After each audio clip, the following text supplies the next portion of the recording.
मेरा नाम सोनू कंवर, कक्षा 7 है। कलयुग समाज के अशुभ लक्षण। कुटुंब कम हुआ, संबंध कम हुआ, प्रेम कम हुआ, मर्यादा कम हुई, लाज लज्जा कम हुई, विनम्रता कम हुई, समर्पण कम हुए, पुस्तक वाचन कम हुआ, खान पान की शुद्धता कम हुई, बाल कम हुए, कपड़े कम हुए, नींद कम हुई, घी मक्खन कम हुआ, पीतल तांबे के बर्तन कम हुए, भाई भाई का प्रेम कम हुआ, सत्य कम हुआ, अतिथि कम हुए, धैर्य कम हुआ, श्रद्धा और विश्वास कम हुआ, बड़ों का सम्मान कम हुआ और भी बहुत कुछ कम हुआ जिससे जीवन सहज था, सरल था। संतान को दोष न दे। बालक या बालिका को इंग्लिश मीडियम में पढ़ाया, अंग्रेजी बोलना सिखाया, बर्थडे और मैरिज एनिवर्सरी जैसे जीवन के शुभ प्रसंगों को अंग्रेजी कल्चर्स के अनुसार जीना ही श्रेष्ठ माना।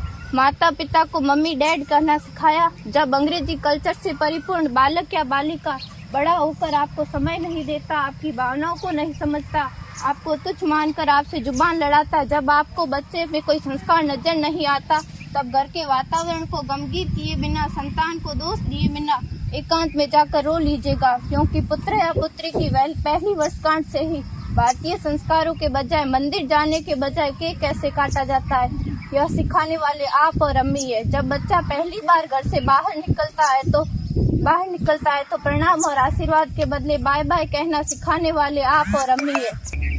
हम परीक्षा देने जाते समय इष्ट देव बड़ों के पैर छूने के बदले बेस्ट ऑफ लक कहकर परीक्षा भवन तक छोड़ने वाले आप और अम्मी है। बालक या बालिका के सफल होने पर घर में परिवार के साथ बैठकर खुशियां मनाने के बदले होटल में पार्टी मनाने की प्रथा को बढ़ावा देने वाले आप और अम्मी है।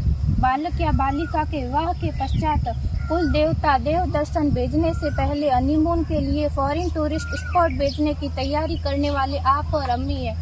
ऐसी कई ढेर सारी अंग्रेजी कल्चर्स को हमने जाने अनजाने स्वीकार कर दिया है। अब तो बड़े बुजुर्गों के पैर छूने में भी शर्म आती है। गलती किसकी? मात्र आपके माता और पिता की। अंग्रेजी अंतर्राष्ट्रीय भाषा है से काम का जेतु सीखना है, अच्छी बात है, लेकिन इसकी संस्कृति को अपने जीवन में उतारने की तो कोई बाध्यता नहीं थी। अपनी समृद्ध संस्कृति को त्याग कर नैतिक मूल्यों, मानवीय संवेदनाओं से रहित अन्य सभ्यताओं की जीवन शैली अपनाकर हमने क्या पाया?